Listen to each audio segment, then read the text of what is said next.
वाहेगुरु जी का खालसा, वाहेगुरु जी की फतेह। जय भीम, जोहार। आप देख रहे हैं वॉइस ऑफ मानवता चैनल।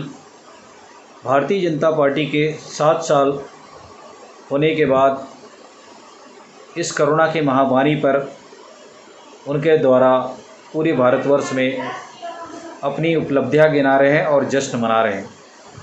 यह बहुत दुर्भाग्य की बात है कि इस कोरोना की महामारी को लेकर एक तरफ लोगों की मौतें हो रही है और वहीं भारतीय जनता पार्टी अपनी उपलब्धियां गिना रहे हैं और खुशियां भी मना रहे हैं।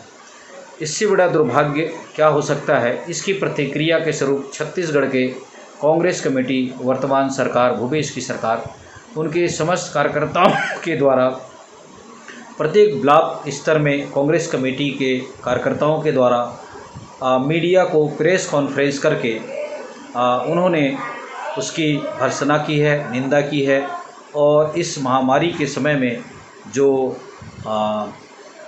उनके द्वारा उपलब्धियां गिनाई जाई है, इस पर भी उन्होंने सवाल खड़े किए हैं। बहरहाल भारत की, देश की जनता इस महामारी के दौर पर, इस लॉकडाउन पर भारत के बहुसंख्यक समाज जो अपनी जीवन यापन करके रोजी रोटी अपने परिवार चलाते हैं, इनके ऊपर में बहुत दुखद घड़ी है।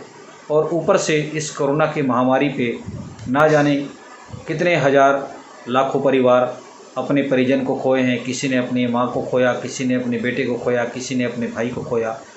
इस विषम परिस्थिति के अंदर में भारतीय जनता पार्टी के लोगों के द्वारा उपलब्धियां गिनाना और जनता के बीच ये ज़बरदस्ती अपनी उपलब्धियां गिनाना, यह एक बहुत दुर्भाग्यजनक विषय है। इसको लेकर के देश भर में निंदा भी हो रही है और सवाल भी खड़े हो रहे हैं। बहरहाल कांग्रेस कमेटी के लोगों ने इस पर अपनी प्रतिक्रिया देते हुए वॉइस ऑफ मानवता चैनल से चर्चा करते हुए विधायक प्रतिनिधि और कांग्रेस कमेटी के लोगों ने अपने विचार व्यक्त किए। आइए हम उन्हें आपके सामने दिखाने की कोशिश करते हैं। वॉइस ऑफ मानवता चैनल के माध्यम से उनके विचार को सुनें, देखें और कमेंट करें, लाइक करें, प्रतिक्रिया दें। वाहेगुरु जी का खालसा, वाहेगुरु जी की फतेह। जय भीम, जोहार। मैं हूं Jagdish Satnami. VOM TV channel में आपका स्वागत है। आज भारतीय जनता पार्टी के द्वारा पूरे भारतवर्ष में 7 साल की उपलब्धि को लेकर जश्न मना रहे हैं और उपलब्धि गिना करके भारत के देशवासियों को अपनी बेहतर सुशासन और शासन की उपलब्धियां बता रहे हैं। तो इस संदर्भ में छत्तीसगढ़ कांग्रेस कमेटी के द्वारा भी अपनी प्रतिक्रिया देकर अपनी विचार रख रहे हैं। आइए हम उनके विधायक प्रतिनिधि हैं, उन सभी साथियों का अभिवादन करते हैं। बहुत बहुत स्वागत है इस चैनल में। जिस ढंग से भारतीय जनता पार्टी इस देश के अंदर में रोज़गार देने के वादा करी, अच्छे दिन लाने की वादा करी, ऐसे तमाम नीतियों को लेकर बेरोजगारों को रोज़गार देने की बात कह करके इस सरकार में आई। और जिस ढंग से आज किसान, बेरोजगार और भारत के जो सभी नीतियों को लेकर जो देश की जनता त्राहिमाम हो रही है, चाहे आज वर्तमान में कोविड की स्थिति को लेकर, इस संदर्भ में आप लोगों का जो अभी प्रेस कॉन्फ्रेंस है, इस संदर्भ में आप लोग क्या कहना चाहते हैं? सर्वप्रथम तो मैं आप सभी पत्रकार बंधुओं को धन्यवाद देता हूं और बीजेपी द्वारा मनाया गया जिस जश्न का मैं घोर विरोध और निंदा करता हूं। जी।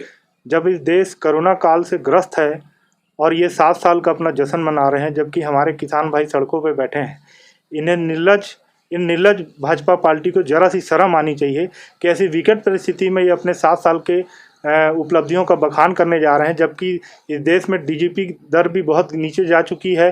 देश बहुत आर्थिक विषमतियों से गुजर रहा है, बेरोजगारी चरम पर है, संघीय ढांचा पूरी तरह से ध्वस्त हो चुका है, राज्यों और केंद्रों में आपसी तकरार बिल्कुल चरम पर है। ममता बनर्जी के शासनकाल में देख लीजिए, उसके मुख्य सचिव को हटाना, केजरीवाल के साथ टीकाकरण को लेकर भेदभाव अपनाना, ये बहुत ही निंदनीय है और भाजपा द्वारा मनाया गया है जश्न कि मैं घोर निंदा करता हूं और इन्हें कहता हूं आने वाले समय में जनता को इनके जो सुशासन का ये जोर चला रहे हैं, उसके खिलाफ में आवाज़ उठाकर मोदी जी को आने वाले विधानसभा चुनाव में इनको धूल चटाना चाहिए। जी, हमारे बीच में गौरी शंकर राठिया जी जो जिला पंचायत के सदस्य हैं और जिस ढंग से आज किसानों को लेकर जो 6 महीना से किसान आंदोलनरत है और वो नीति काले कानून की इस नीति को लेकर हटाने के लिए लगातार किसान आंदोलनरत है और जो जितने भी शिक्षित बेरोजगार हैं भारत के अंदर में उन सभी की स्थितियों पर उसकी प्रतिक्रिया जानना चाहिए। गौरी संगराटिया जी क्या कहना चाहिए? जी सर जी,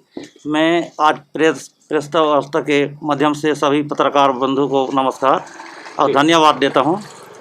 आज मोदी सरकार के 7 साल के कार्यकाल में उन लोग उत्सव मना रहे हैं कामकाज के उपलक्ष्य में, मैं उसका विरोध करता हूं। जी, हर गांव में, हर शहर में, हर जगह में उनका कार्यकर्ता, उसका नेता, उसका पार्टी जा करके आम आदमी को एक भटकाने का काम किया है कि किसान को दुगुना करेंगे, सिलेंडर का दाम कम करेंगे, हर गरीब आदमी को 15-15 लाख रुपया देंगे जी, हाँ, और तेल के भाव कम करेंगे, सब चीज़ का भाव कम करेंगे।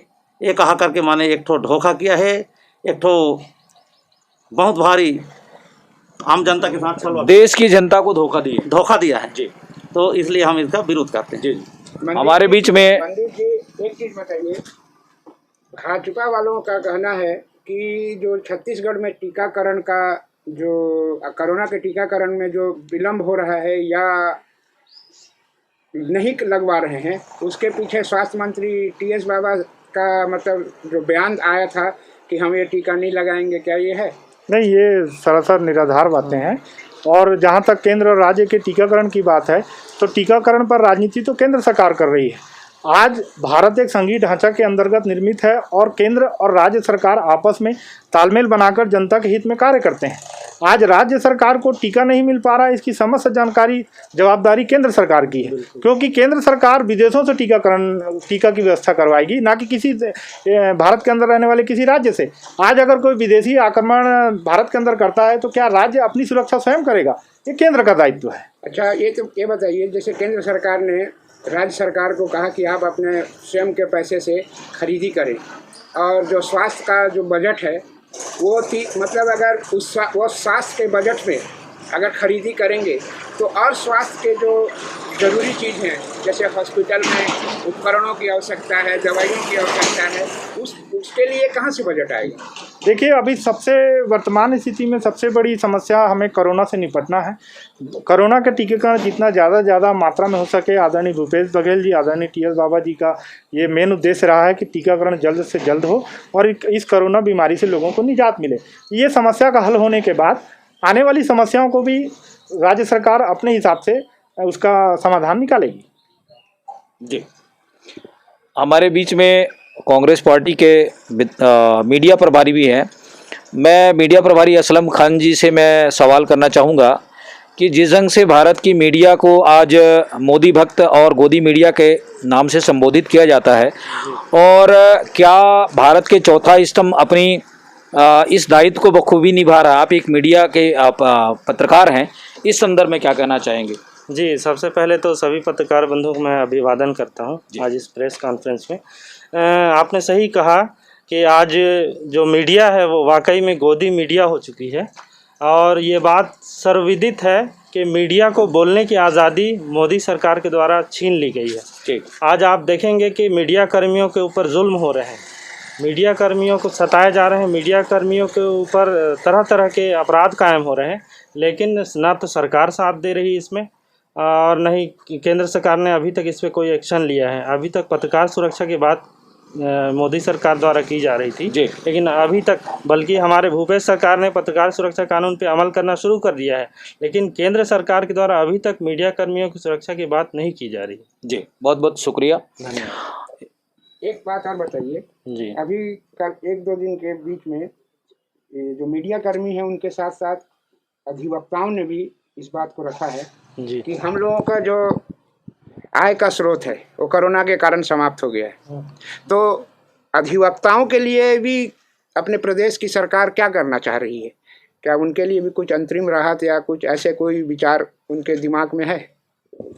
जी शर्मा जी, एज ए पत्रकार आपने सवाल पूछा है। हालांकि ये आज के पत्रकार प्रेस कॉन्फ्रेंस का सब्जेक्ट नहीं है, लेकिन मैं जहां तक मेरे को जानकारी है कि मीडिया कर्मी और अधिवक्ताओं के लिए भूपेश सरकार निःशुल्क कोविड-19 का टीका लगाने की बात कही है और लग भी रहा है। फ्रंट लाइन कोरोना वॉरियर्स इन्हें माना गया है, चाहे अधिवक्ता की बात करें या मीडिया कर्मियों की बात करें या स्वास्थ्य कर्मी की बात करें, इनको हमारे प्रदेश की भूपेश सरकार ने फ्रंट लाइन कोरोना वॉरियर्स मानते हुए इनको निःशुल्क टीकाकरण करने का ऐलान कर दिया है, जो कि अमल में भी लाया जा रहा है। मेरा कहने का मतलब ये है कि जैसे अपन उनके लिए अंतरिम राहत क्या दे सकते हैं। टीकाकरण अलग चीज़ है, जैसे 10 लाख का बीमा है, वो लोगों की मांग है 10 लाख की बीमा का, तो क्या ऐसे कुछ विचार कैबिनेट में या अपने सरकार के द्वारा हो रही है?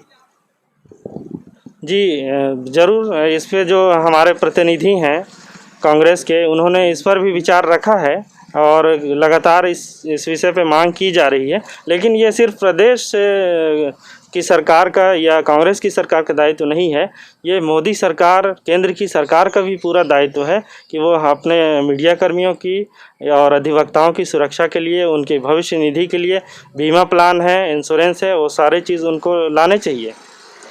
जी बहुत शुक्रिया।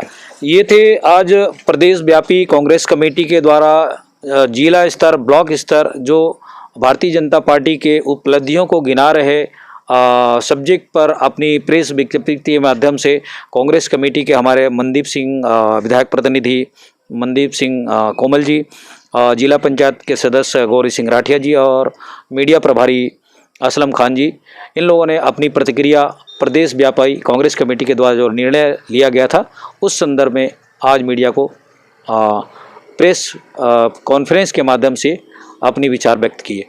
धन्यवाद।